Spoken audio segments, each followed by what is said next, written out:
A very good afternoon or morning, and welcome to the second episode of the Everton LRFC podcast. You're hosted by only me this time, Kaden Openshaw, as we have no special guest to introduce this time. Obviously, I apologise for the change in audio quality, as I'm not in the luxurious podcast studio I'm used to. Instead, this is in the comfort of my own home. Coming up, we will discuss our post-match analysis on our Ashton Town trip. That includes a bizarre lighting error. Then you will hear my own perspective of the game, and that will include a word from the gaffer. We will then move on to the LA ladies with more information on their upcoming game, and then we will finish off with our thoughts ahead of our midweek trip to Bacup, all coming to you on the LR podcast. Obviously, first up, we will be discussing the Ashton Town game, which happened last Tuesday. A fantastic 3-0 win for LR as they look to push themselves into a promotion spot for the end of the season. Playoffs are looking very sweet at this time, and obviously Alfie Walker with another fantastic free kick in that game. Lewis Rawsform returning to the goal sheet after with a fantastic performance, and obviously Callanto with that cooled penalty. So first of all, let's have a look at the man of the match. We obviously had two choices on the Twitter and the Instagram. The Twitter man of the match was, of course, Lance Houghton, and the Instagram man of the match was Dan Lenihan. In a game where anyone could have been man of the match, it was such a fantastic performance by the team. We've got nothing negative to say about that. Obviously, could have been more. Well, I've just said that. Nothing negative to say. But we'll just keep that one on. There could have been more goals, but unfortunately it wasn't meant to be. Of course, we have to commend the excellent defending and excellent attacking from LR.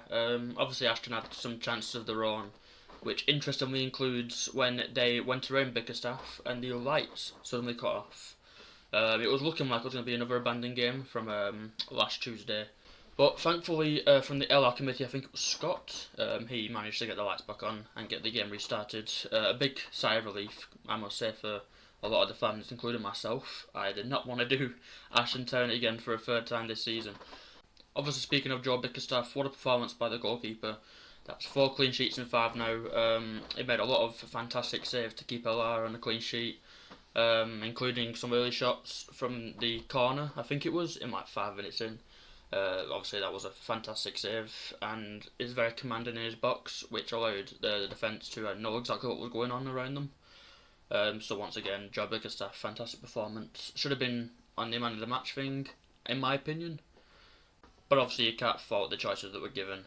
Everyone put in a shift. There was no one who underperformed, in my opinion. Everyone did exactly what they were told, and it gave LR fantastic 3 points, which also has pushed us to second place again in the table. All separated by 1 point, I must say, so it's not over yet. So keep your hats on. It's going to be a dramatic end to the season, I must say.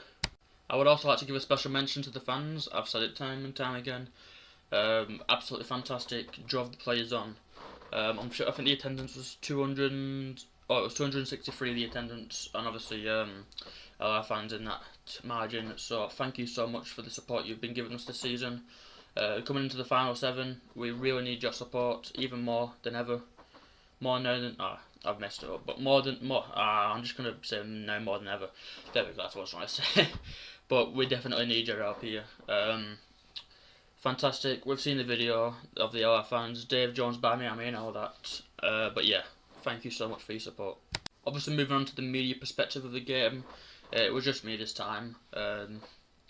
First thing I noticed when I walked into the match was that there was already a massive camera in my place, so I wasn't really needed on the sidelines. So instead, I took post behind the net with the LR fans. Should mention that we did meet the Ashton Town fans again, who gave us a bit of a bit of banter last time behind the net. They were quiet this time, but obviously they had a bit of banter with our fans as well. You can't fault it. Obviously, when the lights went out, I think one of them stood on my laptop, which is why there hasn't been much content from that, because I had to get the screen replaced. Obviously, it's no fault of anyone. My fault really for leaving the laptop on the floor during a complete blackout. But yeah, like I said, I was on the sidelines for this one, so I got to see a lot of close-up action than I usually see. I was a bit more active on the Twitter. But yeah, fantastic for me, I think the ground is very nice, one of the nicest in the league. That doesn't have like any special facilities about it. But yeah, fantastic. Coming up next, we will now hear words from the gaffer following the Ashton Town game, and we will also be listening to a Owen Green interview. Mind you, a brief interview. His first ever interview, to my knowledge. But here's the words from the gaffer.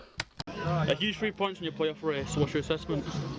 Made up for the players and made up for the staff, because you look at what they delivered there in the first half. I think they were absolutely outstanding, relentless, just kept running, kept going, moments of quality. You look at 𝗣cie, the build up to the penalty, which Cal dispatched. Then you look at 𝗣cie's free kick, wow, outstanding.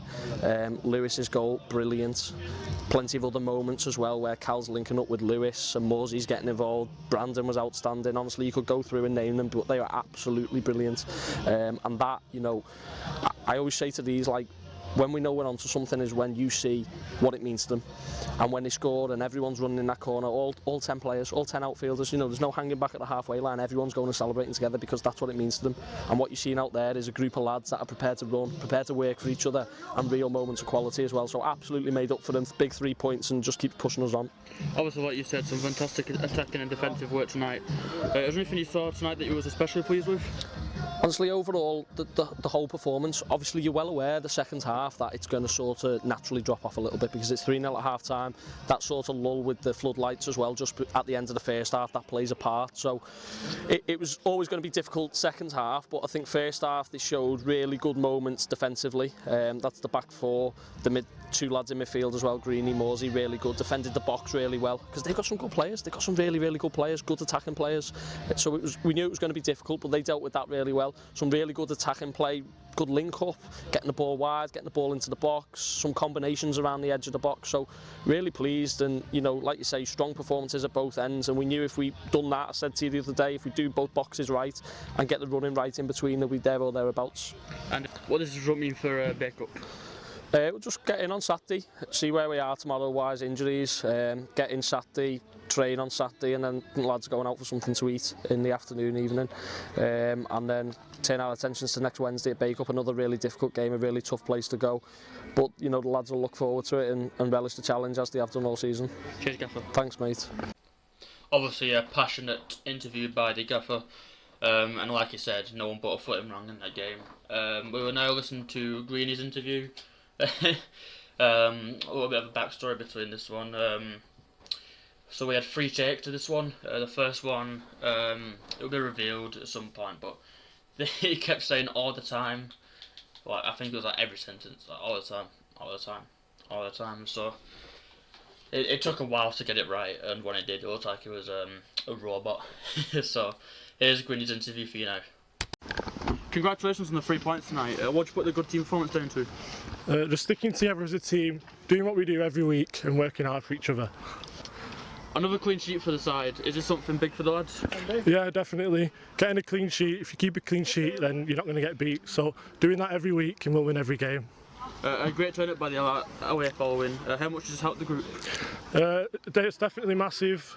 We have them home and away, so it's great to reward them with a good 3 points against a top team. Thank you, Greeny.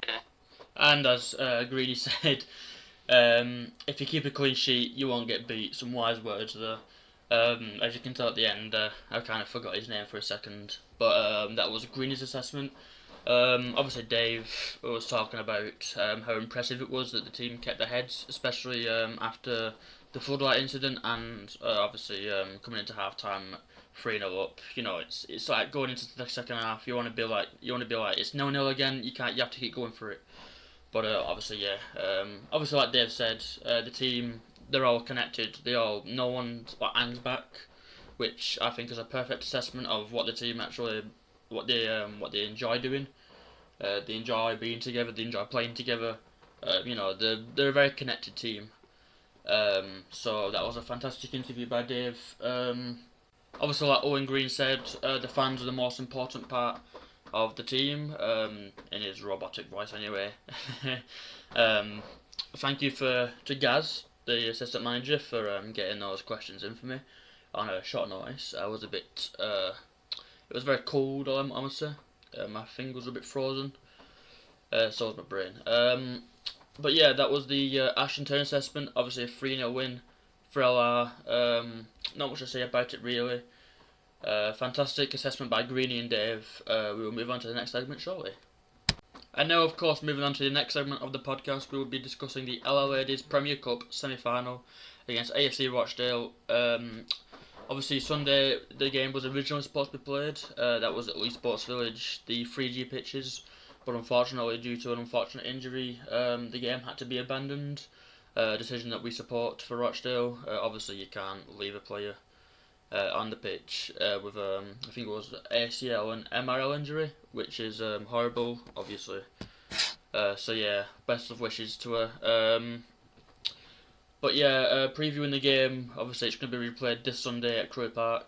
From what we saw on Sunday, Everton LR seemed to want to have the game more than Rochdale.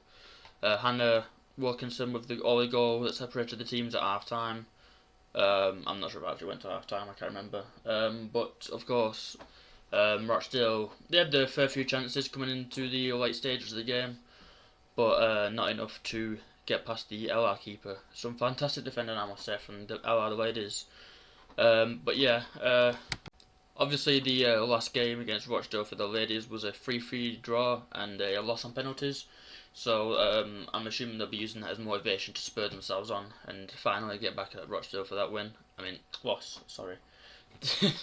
But yeah, like I said, the ladies are on tomorrow. Entry is free for our fans who want to attend. So coming back, the LR ladies, especially just after National Women's Day. The ladies are also in league action against Rochdale the following Sunday. So we'll be looking for that. Obviously, next up, we will be we're visiting Bacup Borough in a previously postponed game. Obviously, the last time we tried to play them was last year, to my memory, but it got postponed twice. Once because of the waterlogged pitch, which was a common denominator in the December month for all the games. And also, the last time it was postponed was because it had to be moved due to the Hulker game for Bacup. But now, everything's looking good. I'm not sure about the pitch yet, but we will get an update on that. We'll update you on the socials. But yeah, so far, Bacup on, and that will be our next trip on Wednesday night. Obviously, the last time that Ella hosted Bacup was back in August. A 3-0 win in the opening month of the season. Sorry, I was going to say game, but it wasn't. The opening month of the season. Obviously, a lot's changed since then. Bacup have definitely added some quality strength to the team. No managerial changes, as they've got the longest running manager in the league, which is a quick interesting fact for you. Hopefully Wednesday will be the return of LR commentary with a possible special guest. But apart from that, that's all we have for this evening, or this morning, whenever you're listening from. You have been listening to the Everton LR podcast, episode 2. We will all see you after the LR ladies and the Bacup game. See you.